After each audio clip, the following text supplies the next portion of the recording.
Assalamualaikum warahmatullahi wabarakatuh. Jadi berjumpa lagi bersama saya Arsya Nurul Huda. Dan kita masih sama, kita akan berbagi info seputar pengadilan dan seputar hukum.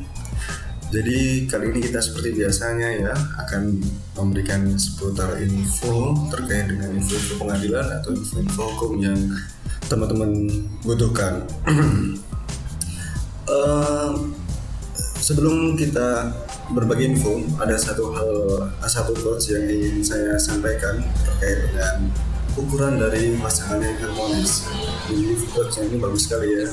Jadi pasangan yang harmonis itu bukan diukur dari seberapa sering pasangan tersebut posting foto mesra di media sosial, tapi diukur dari mana, yaitu dilihat dari seberapa sering mereka bersama meskipun tanpa ada satupun foto yang mereka posting di media sosial. Jadi kata-kata yang cukup menggugah hati dan cukup membuyarkan pikiran bagi mereka yang sering posting foto di mesra di media sosial. Jadi bukan ukuran ya, tetapi ini juga kata-kata yang sebagai kata-kata pembelaan bagi mereka yang tidak pernah posting foto ya. Bisa jadi seperti itu memang kenyataannya, atau memang tidak punya kuota atau HP-nya tidak mendukung buat foto mesra bersama ya. Jadi hasilnya tidak bagus seperti itu. Jadi langsung saja untuk kali ini saya akan membagikan sebuah info terkait dengan bisa nggak sih mengajukan gugatan perceraian tapi tidak punya alasan gitu ya. Jadi ada yang bertanya nih di pengadilan kan, saya mau gugat cerai ke suami saya atau ke istri saya. Terus kenapa ibu menggugat cerai? Kenapa bapak menggugat cerai?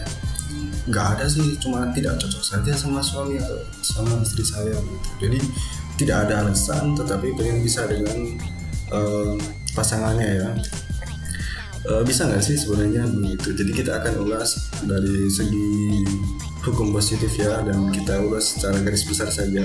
Nanti kalau dari segi pasal-pasalnya atau undang-undang normatif, ketentuan normatifnya nanti akan diulas di video-video yang lain seperti itu.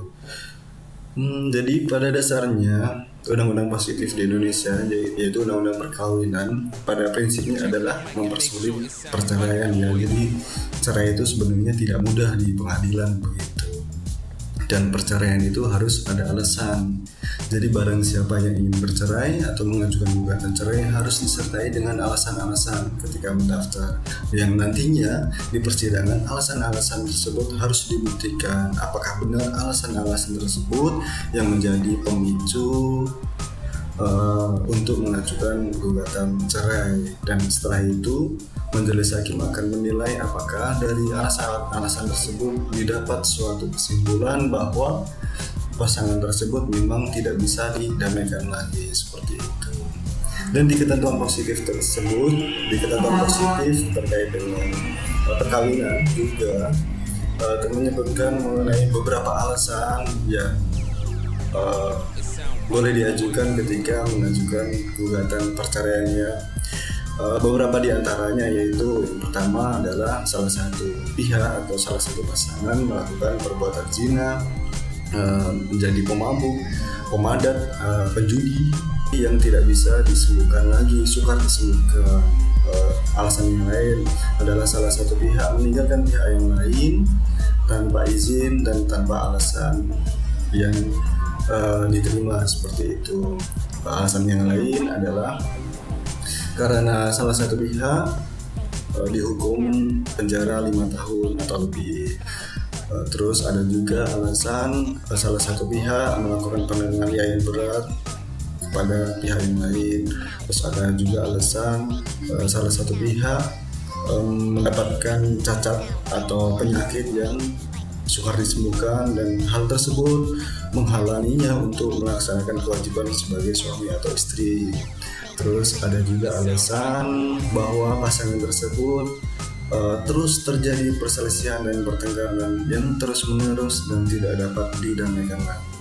Jadi sudah ada ketentuan yang mengharuskan ketika mengajukan gugatan perceraian harus disertai alasan, dan para hakim terlebih dahulu akan mendamaikan para pihak yang berperkara agar didapatkan suatu jalan perdamaian agar tidak bercerai. Setelah tidak bisa didamaikan, harus dibuktikan juga alasan-alasan yang tadi sudah diutarakan, dan dari alasan-alasan tersebut hakim akan menilai selanjutnya apakah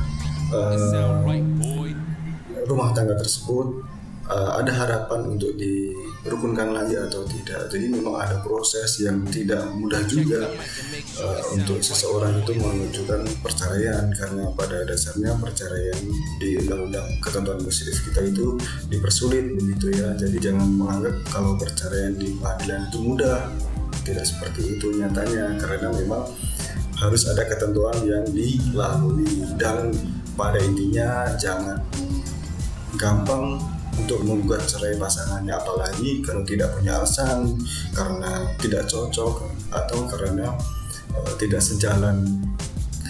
Itu alasan-alasan yang tidak bisa diterima begitu untuk diajukan perceraian di pengadilan. Itu saja mungkin info kali ini, dan info tidak terlalu banyak, namun penting buat kalian yang ingin mengajukan perceraian agar timbang-timbang lagi, pikir-pikir lagi, jangan asal mengajukan perceraian seperti itu. Terima kasih atas perhatiannya, ketemu lagi di video-video yang lainnya.